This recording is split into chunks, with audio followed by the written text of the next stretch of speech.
वक्त की धारा में कुछ तारीखें इतिहास बन जाती हैं।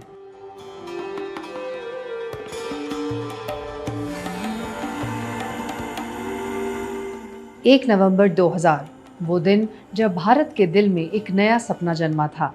धान के कटोरे में समाया, खनिज संपदा से भरपूर, आदिवासी संस्कृति की खुशबू लिए हमारा प्यारा छत्तीसगढ़।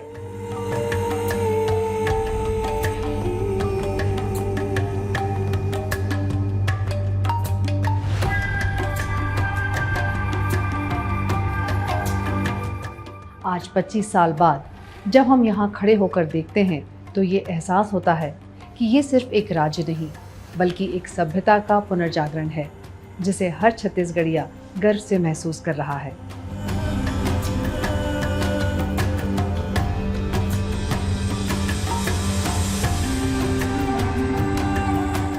सन 2000 जब नए मिलेनियम का सूर्य उदय हो रहा था, तब छत्तीसगढ़ ने भी अपनी स्वतंत्र पहचान की शुरुआत की। 1 नवंबर 2000 को मध्य प्रदेश राज्य पुनर्गठन अधिनियम द्वारा तत्कालीन प्रधानमंत्री भारत रत्न अटल बिहारी वाजपेयी ने ऐतिहासिक रूप से पृथक छत्तीसगढ़ प्रदेश का निर्माण किया।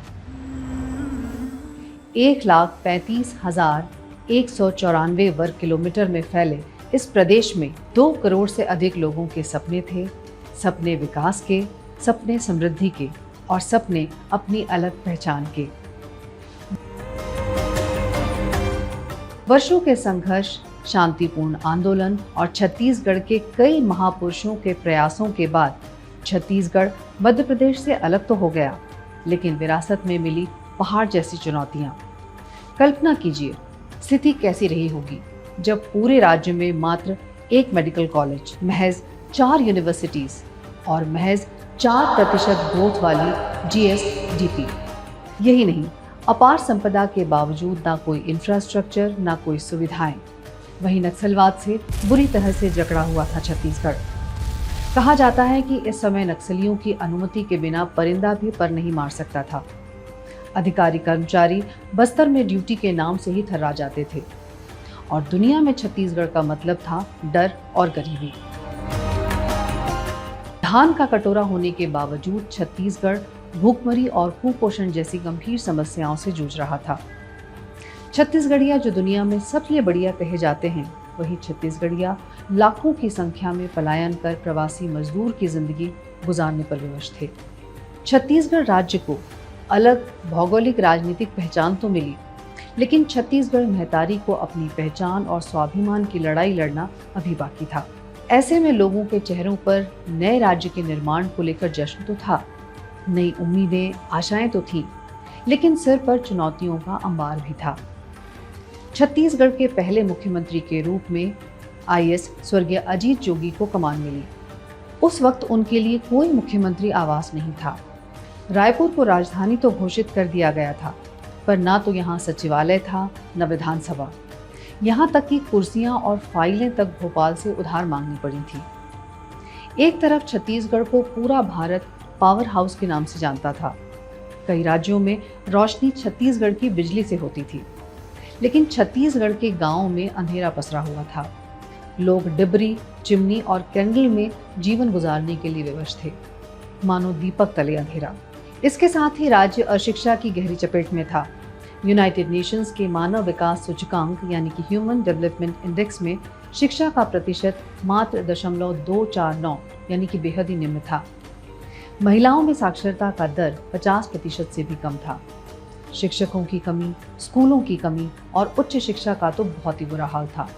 इस समय राज्य में सिर्फ 4 यूनिवर्सिटीज थी। और वहीं अगर हम बात करें स्वास्थ्य सुविधाओं की, तो इसकी हालत भी भयावह थी। पूरे राज्य में केवल 1 मेडिकल कॉलेज था।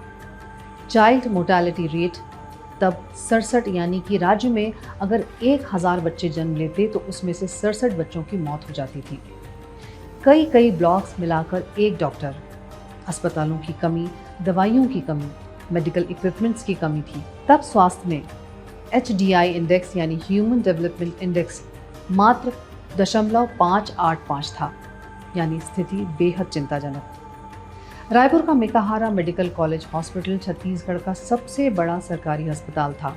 या यूं कहें कि छत्तीसगढ़ वासियों की जिंदगी की आखिरी लाइफलाइन।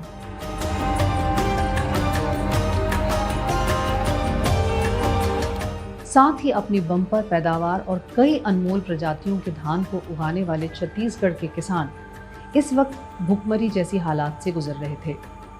धान के प्रति क्विंटल उत्पादन पर किसानों को सिर्फ 400 या 500 रुपए ही मिलते थे।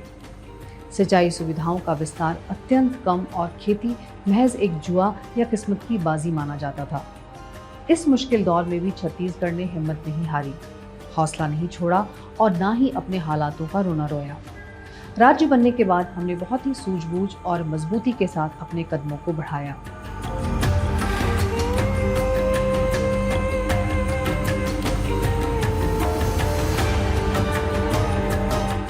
आपको जानकर यह आश्चर्य होगा कि जब छत्तीसगढ़ राज्य बना तब विधानसभा भी नहीं थी।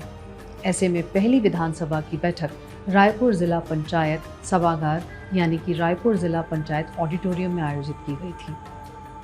पहले सीएम स्वर्गीय अजीत जोगी जी ने अपने 3 साल के कार्यकाल में छत्तीसगढ़ के प्रशासनिक ढांचे को दुरुस्त करने के लिए कई फैसले लिए। उनका छोटा कार्यकाल सत्ता व्यवस्था और प्रशासनिक ढांचे के हस्तांतरण में ही गुजर गया। इस सीरीज के अगले भाग में हम देखेंगे डॉक्टर रमन सिंह सरकार ने किस तरह से छत्तीसगढ़ की तरक्की में अपना योगदान दिया। So stay tuned.